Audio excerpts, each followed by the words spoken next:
Hi guys, నేను మీ రాగిని. నా channel కొత్తగా చూస్తున్నట్లయితే సబ్స్క్రైబ్ చేసుకోండి. ట్రెండింగ్లో ఉన్న ఇఫా చికెన్ని తక్కువ సమయంలో ఎంతో రుచికరంగా ఎలా చేసుకోవాలో చూద్దామా. అందుకోసం ఒక గిన్నె తీసుకొని దాంట్లోకి అయితే పెరుగు, పసుపు, ఉప్పు, కారం, అల్లం వెల్లుల్లి పేస్ట్, గరం మసాలా, చికెన్ మసాలా, ధనియాల పొడి, అరచక్క నిమ్మకాయని పిండుకొని మసాలాను మొత్తం కలుపుకోవాలి.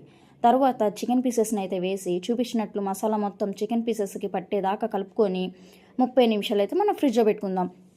దీని మీద వేసే క్రీమ్ కోసం అయితే ఒక గిన్నె తీసుకొని దాంట్లోకి మయోనీస్, ఫ్రెష్ క్రీమ్ వేసి కలుపుకొని దీన్ని ఒక పక్కన పెట్టేసుకుందాం. తర్వాత పొయ్యి వెలిగించుకొని దాని మీదకి ప్యాన్ పెట్టుకొని ప్యాన్ బాగా హీట్ అయిన తర్వాత ఆయిల్ వేసుకుందాము. ఆయిల్ బాగా హీట్ అయిన తర్వాత చికెన్ పీసెస్ని అయితే వేసి లో ఫ్లేమ్లో పెట్టి రెండు వైపులా కాల్చుకోవాలి. ఇది బాగా కాలిన తర్వాత దీని మీదకైతే మనం ముందుగా తయారు చేసుకున్నటువంటి మన క్రీమ్ని అయితే వేసుకుందాము. ఈ క్రీమ్ మొత్తానికి రాసుకున్న తర్వాత ఒక ప్లేట్లోకి అయితే సర్వ్ చేసుకుంటే మన ఎంతో రుచికరమైనటువంటి టేస్టీ అయినటువంటి ఇఫా చికెన్ అయితే రెడీ అయిపోయినట్టే. ట్రై చేసి మీరు కూడా ఎలా వచ్చిందో కామెంట్ చేయండి. నచ్చితే లైక్ చేయండి. Bye guys.